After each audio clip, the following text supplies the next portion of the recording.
मित्रों नमस्कार। आज गांव में कोटी में बड़ी प्रसन्नता का विषय ये है जिसको मैं हमेशा सोचा करती थी और जो स्थितियां होनी चाहिए थी कि पलायन के कारण खेत छूट गए।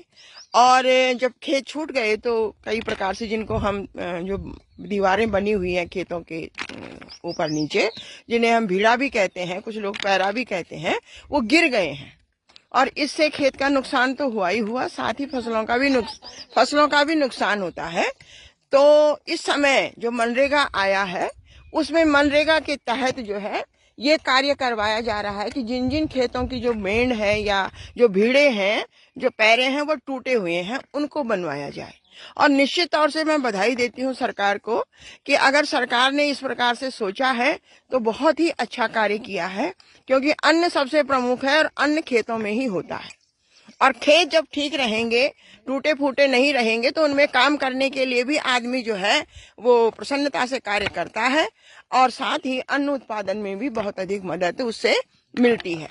और साथ ही जो जंगली जानवर उन टूटे हुए रास्तों से खेतों में आ जाते हैं, उनकी भी बचत होती है।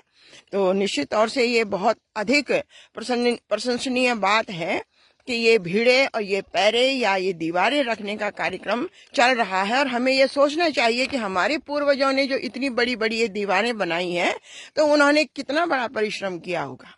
और सरकारी खर्चे से अगर ये कार्य होता है तो ये निश्चित तौर से अपने आप में बहुत ही स्तुत्य कार्य है। और इसके लिए हम सरकार को साधुवाद देना चाहते हैं कि उन्होंने इस प्रकार से मनरेगा के अंतर्गत कार्य करवाने के लिए सोचा, क्योंकि रोज जो रास्ते बनते हैं वो रोज बन ही रहे हैं और टूट ही रहे हैं। इससे बढ़िया है कि खेतों में ये जो कार्य हो रहा है ये निश्चित तौर से अपने आप में बहुत ही प्रशंसनीय कार्य है। सरकार का बहुत बहुत साधुवाद और आप सब लोगों का बहुत बहुत धन्यवाद कि आप इस वीडियो को देख रहे हैं। देखिए हमारी जो माताएं हैं, हमारी बहनें हैं, वो किस प्रकार से इस कार्य को कर रही हैं। धन्यवाद।